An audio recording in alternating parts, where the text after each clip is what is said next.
Hello friends, welcome to the channel. Today we are checking out the latest action cam from DJI, the OSMO Action 5 Pro.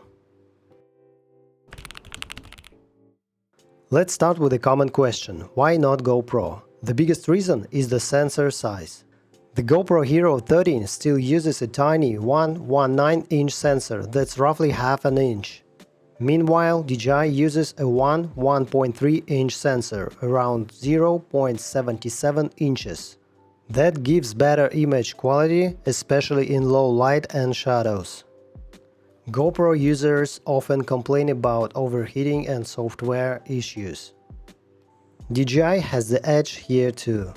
Plus, what can be so useful, DJI's wireless mic system connects directly to the camera, no receiver needed, and offer excellent sound quality. Now about these two cameras. Both use the same 0.77-inch sensor. Their size is nearly identical. The 5 Pro is just 1 gram heavier. So accessories, including batteries, are fully compatible. Let's talk about what's actually new in the Action 5 Pro. First up, a brand new 4nm processor. This allows much better image processing and an improved dynamic range, which you will see in the same footage. Next, faster data transfer. You now get up to 80 MB per second via Wi-Fi 6 and USB 3.0. Switching from lithium polymer to lithium ion increased capacity from 1770 to 1950 mAh. Lithium ion also degrades slower over time. Both screens are now OLED. The rear display is larger, 2.5 inches instead of 2.25, and the front screen is now 1.46 inches instead of 1.4. Peak brightness is up to 1000 nits, compared to 750 before. There is also 64 GB of internal storage, 47 GB usable, and SD card support now goes up to 1 TB, previously 511 GB. ISO range has doubled, up to 25600 for photos and 51200 in video. That enables the new Super Night mode. Waterproofing has improved, now rated for 20 meters instead of 18. Photos can now be taken at 40 megapixel instead of 10. Video in 4K and 2.7K with 4:3 aspect ratio can now be at 100 and 120 FPS, previously limited to 60 FPS. Object tracking is now available in 2.7K and Full HD video modes. On the downside, maximum video bitrate dropped from 130 to 120 Mbps, and H.264 codec support is gone. Wi-Fi power increased from 15 to 33 decibels, and Bluetooth got an upgrade from 5.0 to 5.1. And the cherry on top, you can now connect two DJI mics at once, no receivers needed. Alright, let's go outside and see what these cameras can do. Так, снимаем 4К, 30 кадров в секунду, 4К, 30 кадров в секунду, горизонтальная стабилизация. Включена.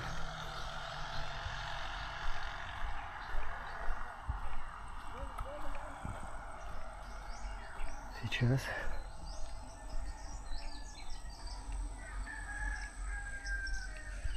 Снимаем с рук. Никакой дополнительной стабилизации. Хорошая солнечная погода, немножечко облачно. Итак, против солнца.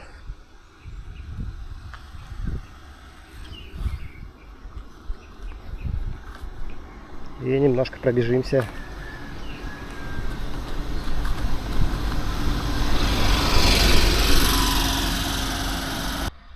«4К», 60 кадров в секунду, горизонтальная стабилизация. И вот так вот 60 кадров в секунду снимает.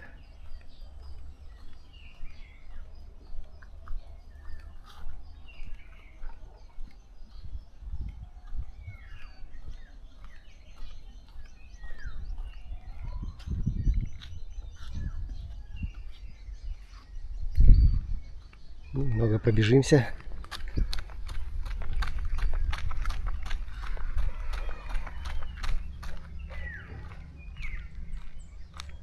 «4К 120 кадров в секунду». Горизонтальная стабилизация не активна в этом режиме, поэтому используем только обычную стабилизацию.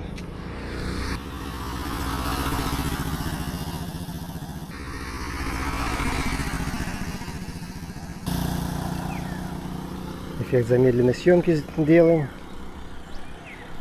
И еще разок покажу вам, как замедленно снимает.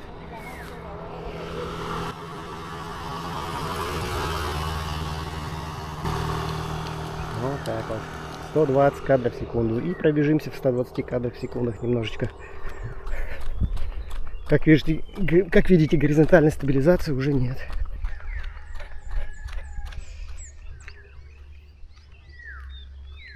Все эти видео я снимаю в лог 10 бит, лог М 10 бит.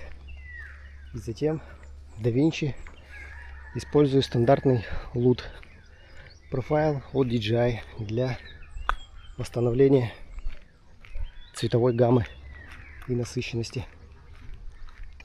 И стандартный режим записи 4К 60 кадров в секунду без режима Pro, сразу же в HEVC 265. То есть готовое 8-битное видео с цветовым охватом Rec 709. Вот такая картиночка у нас получается. Я думаю, большинство будут снимать в этом режиме, чтобы не заниматься никакой цветокоррекцией, а просто использовать готовое видео, изображение, готовый результат.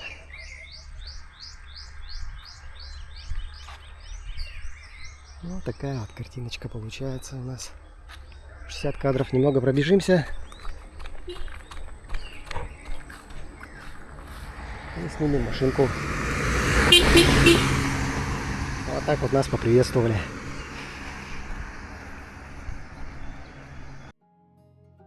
Let's focus on this frame. At first glance, the 5 Pro image looks more vivid. But looking closely, the Action 4 captures the light cloud detail much better. There really was haze in the sky, and the 4 shows it naturally. The 5 applies heavy post-processing, making the image pop, but losing some of that subtle detail. The 5 Pro smooths out texture aggressively. You lose some concrete roughness. Grass detail is also reduced, although Action 4 applies pretty strong sharpening too. You will also notice how much clearer the fence looks in the Action 4's image. The 5 Pro smoothed it out again. Let's test low light now, under artificial lighting. Получается картинка 4К 30 кадров в секунду, горизонтальная стабилизация. Немножечко попрыгаем. Угу. То же самое, только 4К 60 кадров в секунду.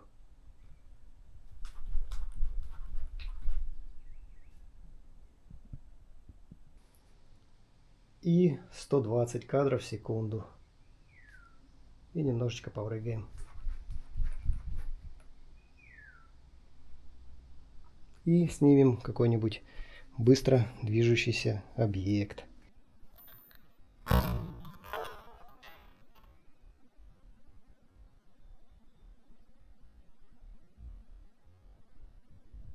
Next, a quick check of 24 FPS quality.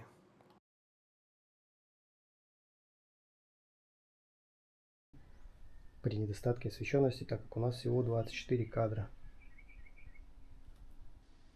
И попрыгаем. И теперь стоковый режим в HEVC 265 со стандартной встроенной цветокоррекцией. Вот такая у нас получается картинка. Я думаю, большинство опять же будет писать в этом режиме видео.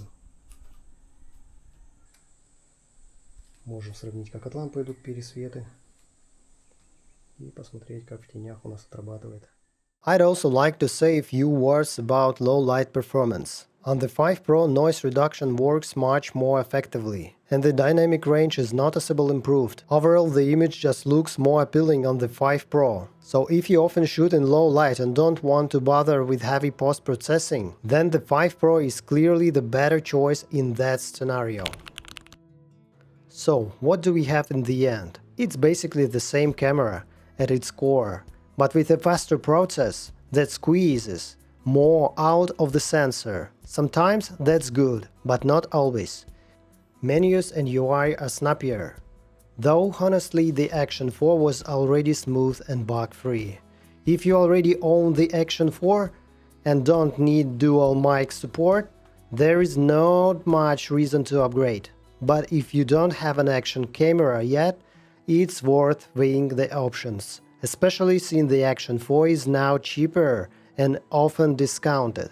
Thanks for watching, don't forget to like, subscribe and stay awesome. Wishing you smart purchases and good vibes. See you in the next one.